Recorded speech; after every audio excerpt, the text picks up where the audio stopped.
and welcome back to my channel. Today I'm going to be telling you guys a little bit about my varsity life, answering some questions that you have sent to me. And yes, this video might not be everybody's cup of tea, but if you find it interesting, keep watching because we are just about to dive right into it.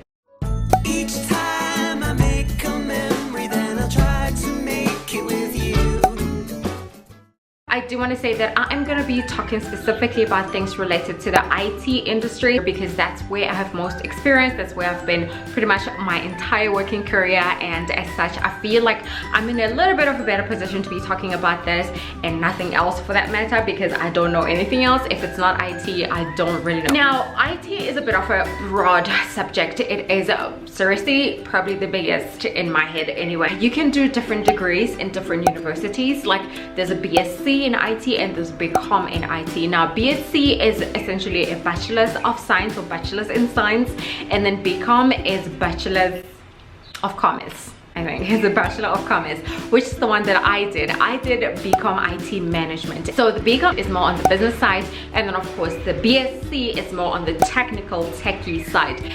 This, however, does not mean that you are limited. You can very well jump from the BSc side into the BCom side, or from the BCom side into the BSc side once you are in the industry. You are not necessarily constricted to one lane. If you are interested in getting a degree or some sort of certification in the IT field, obviously you will want to do your research into which university you want to go to, what degree or diploma or whatever it is they're offering that you want to get. You want to do research on that, like dedicate a whole week, even a month even, because this is your life, this is your future, and this is your career, and you want to make sure you don't screw it up. So you want to dedicate all that time before you actually start sending through applications to make sure that what you are actually picking or what you are deciding on is actually what you really want. So if you are interested in going to Varsity University for that matter, you want to look at what they offer in their IT faculty or in the faculty that has IT under it.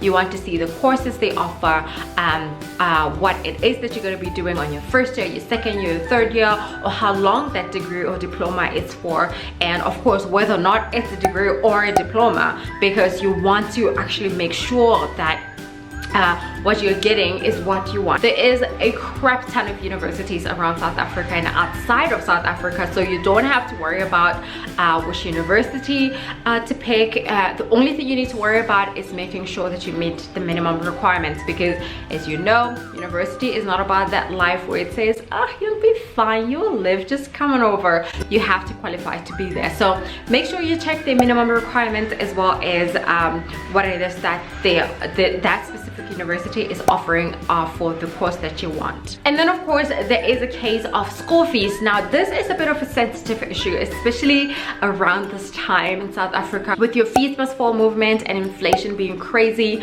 and money just being such a sensitive subject at this point in time in South Africa. So obviously when you are deciding to go to university, you want to make sure that you're actually going to be able to afford being in university. Now there is so many different options out there for you to be able to be in university, ranging from NEFSAs to bursaries to student loans to all of that fun stuff. You just have to give yourself time to actually do your research and find out whether or not you qualify and how you can actually qualify. And then of course there is the issue about employment. A lot of people have messaged me and asked me how easy it is to find employment once you are done with your IT degree or your IT diploma or some sort of qualification in IT.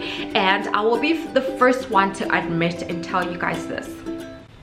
Getting a job is not as easy as it used to be back in 2011 when I finished my studying. Right now, the industry is so competitive that they are looking for extra, like they need people who go an extra mile. So if you want to make yourself to be favorable to employment, you need to have an open mind, and you need to be willing to grab an opportunity regardless of how tiny it is. You need to be willing to put on the effort. So the question around how easy it is to get employment honestly rests upon your shoulder.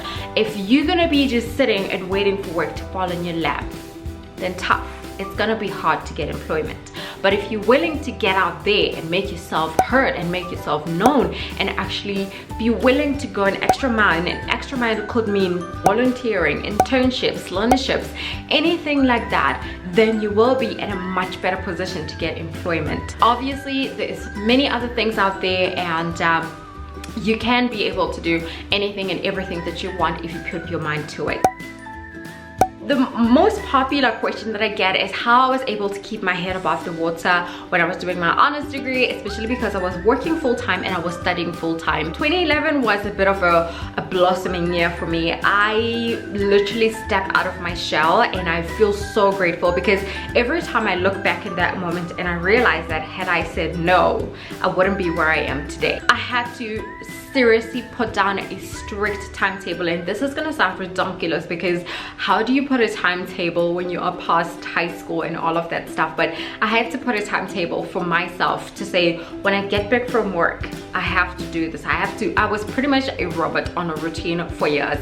Get home from school, take a shower, sleep, get up, study, sleep again, wake up, go to work, get back, go to school, come back, every single day except for the weekend. It was insane. But I was lucky enough that the modules I picked for my honors degree, the classes were later, like 70% of my modules, the classes were starting at 6 p.m. in the evening, so I was able to attend the classes without missing on work. And then of course I had other modules where they had like a block week where for the whole entire week from 8 until 4 would be attending some particular subjects, which I had to take day off of work. And in those days I was able to talk to my line manager then at work to say, listen, I am studying, I need some time off, I will be able to work from home though, or from school. So I would keep my emails on my phone and I would respond to anything that's urgent at work, but I would still physically be in class. And then of course weekends I was a proper zombie where all I did was assignments and studying, and then girlfriend, because I had to hook up with Bay, which is DZ. I had to hook up with him and we would hang out wherever we can, and thankfully he was also studying, so we were both on the same level. And when I would tell him like, look, this weekend I can't meet up, you can't come to my place, I cannot come to your place, I'm studying, he would understand. So it made life so much easier. And to be honest, I feel like my priorities were so straight at the point. If he had said no, I'm coming anyway, I would have said, dude, we are done, like, bye Felicia. The second question that is most popular is, on what basis did you select your course on university and living arrangement? To be honest with you guys, IT management was never my first preference. I had applied to the University of Cape Town to do a BSc in computer engineering, and that is what I wanted to do for the longest time. And then came the time in Jan where I was supposed to leave for University of Cape Town. My parents are not well off, you guys, so we didn't have the money to go there. And I also was freaking out. I was getting cold feet that I'm gonna be in Cape Town, so far away from my parents. What am I gonna do? I don't know anybody there. And so, and this was already in Jan. So I ended up going with my cousin uncle because he was already at UJ, and we literally went straight to the dean's office. He looked at the results, looked at me, looked at my results again, literally wrote down a student number and told me, go downstairs and tell them I said they must let you register. And I was like, what just happened? Like, are you serious right now? That's essentially how I got to do my BCom IT management. It was never a plan for me, and it's not something that I had to think about and decide, but it was the closest thing to computer engineering that I wanted to do. And then when it comes to deciding on the courses, now with the IT management, the first year is pretty basic. You do pretty much everything, and then you start sort of streamlining as you do your second year as well as your third year. I ended up deciding on doing, instead of business management, I took economics because I really enjoyed doing economics. It was more focusing on what I wanted to do as a business analyst or a process engineer than business management did. The other question that I get is how I was able to arrange the living arrangements and stuff. Honestly, my main priority was getting space into university. Once I was able to get that space to say I have a student number, I am now officially registered at UJ, only then did I go around and hustle for accommodation. I ended up finding accommodation at one of the places that was sponsored by NAFSA's. I feel like seriously, the Lord was in my corner in that time. It was amazing. I look back at that moment and I'm like, one thing could have went bad and everything would have tumbled down and I wouldn't have known what to do, but everything just went seamless. And I feel like that's another reason why when I got there I was like, girl, study, forget everything else, study. This is a temporary thing. It's only 3 years, you'll be done, then you can look up and see what's going on, but for now, study. And that's what I did. The other question, how did you study and pass? I already kind of sort of covered that one where I set a timetable for myself, and this sounds ridiculous, but the other thing that I really liked about university is that you're able to pick your classes. So you'd have economics 1B on Monday and Tuesday and Wednesday and whatever many days at different times too. So I picked my times based on what was convenient for me, giving myself enough time to study. So that's essentially how I managed to go through things. So there were days where I would be in classes back to back, and then I know other days I'm completely free and I'm able to study whatever it is I was doing in those classes. And the next question is, what motivated you? Honestly, I feel like my background from growing up back home with my parents is what motivated me, and I wanted more for myself.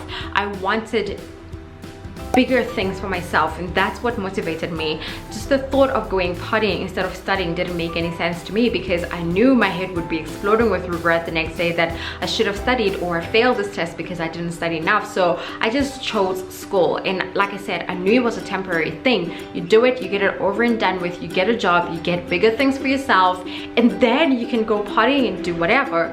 Then again, partying never appealed to me, so I don't feel like I missed out at all. But that's what motivated me. My parents' hard work motivated me, and I did not want to see that go to waste. The last question that I always get is, did you have any friends, and how did I choose my friends?